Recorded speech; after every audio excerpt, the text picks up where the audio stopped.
Saya Nunu Repiatun sebagai pemateri pertama ingin menjelaskan tentang konsep dasar sistem informasi. Informasi adalah data yang diolah menjadi bentuk yang lebih berguna dan lebih berarti bagi penerimanya. Sumber informasi adalah data. Menurut Gordon B. Davis, informasi adalah data yang diolah menjadi suatu bentuk yang penting bagi si penerima dan mempunyai nilai nyata yang dapat dirasakan dalam keputusan yang sekarang ataupun keputusan yang akan mendatang.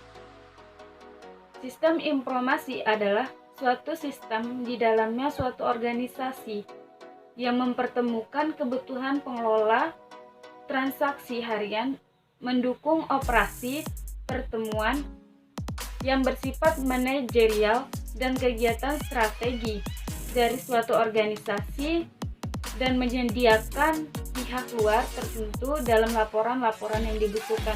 Jadi, informasi itu adalah sumber data. Nah, dia belum dikatakan data jika informasi-informasi tersebut kurang.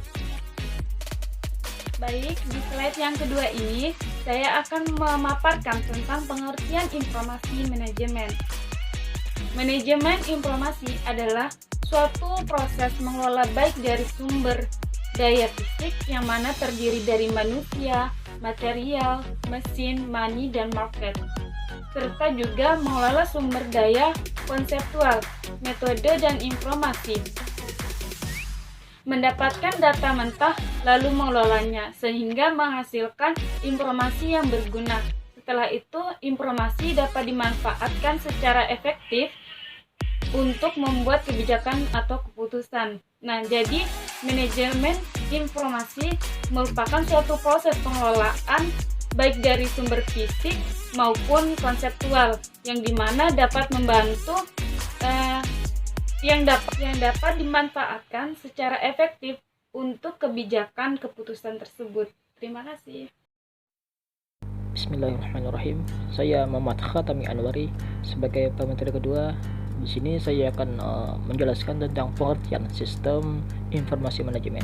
Menurut O'Brien and Marcus, manajemen information system merupakan sekumpulan komponen dalam sistem informasi dengan mengekstrak data. Nah, jadi data mentah yang dikumpulkan lalu dijadikan satu, lalu diekstrak, dibuat dan menjadikan sebuah informasi dengan mengintegrasikan komponen sistem informasi berupa people, hardware, software, communication network, dan data resources.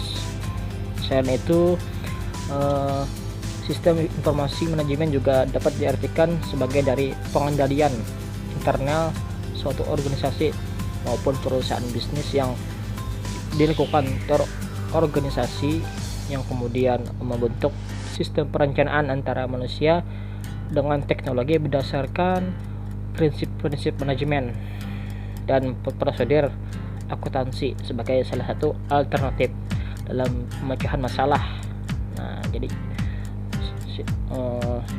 sistem informasi manajemen ini bertujuan untuk nantinya sebagai pemecahan masalah yang bisa bersifat bisnis, misalkan dalam pelayanan, inovasi maupun produk dan lain-lainnya. Selanjutnya,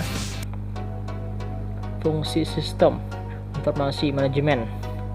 Menurut Nugroho, fungsi utama dari sistem informasi manajemen adalah sebagai salah satu instrumen dalam mempermudah pihak manajemen dalam melakukan fungsi manajemen yang terdiri dari planning, organizing, actually, dan controlling.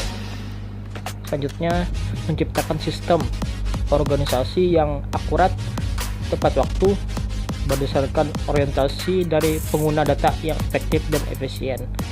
Selanjutnya, yang ketiga, membentuk suatu pola kreativitas dalam organisasi. dengan berorientasi pada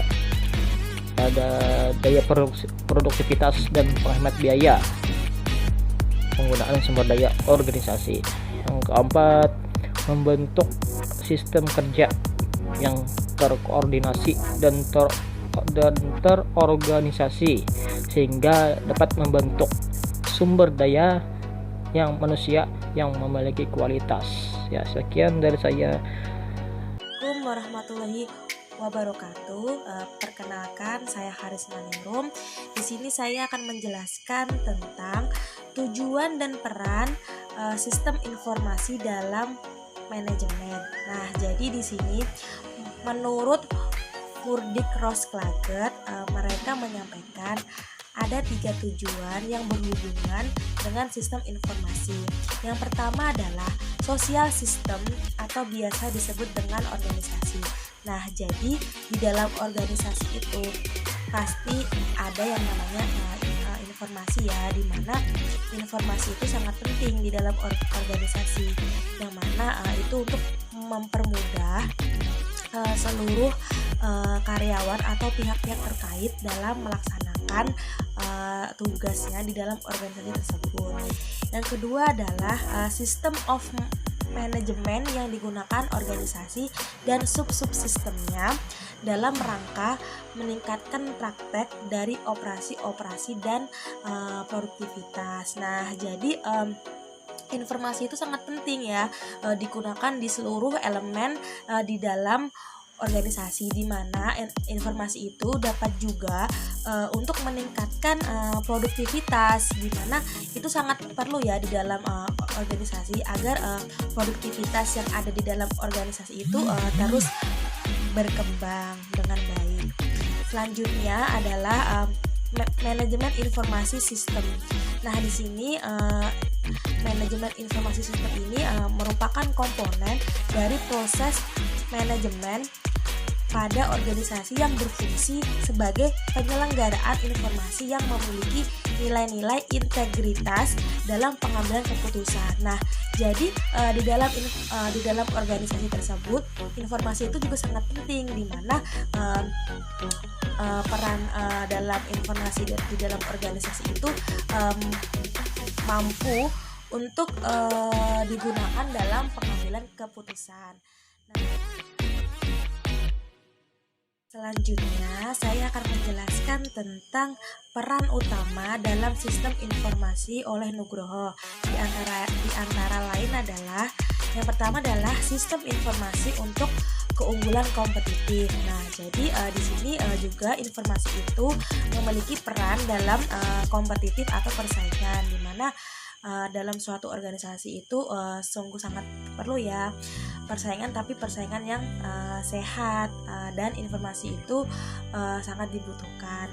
Yang kedua adalah sistem pendukung pengambilan keputusan. Nah, seperti yang saya telah jelaskan tadi, informasi itu sangat penting perannya untuk mengambil keputusan.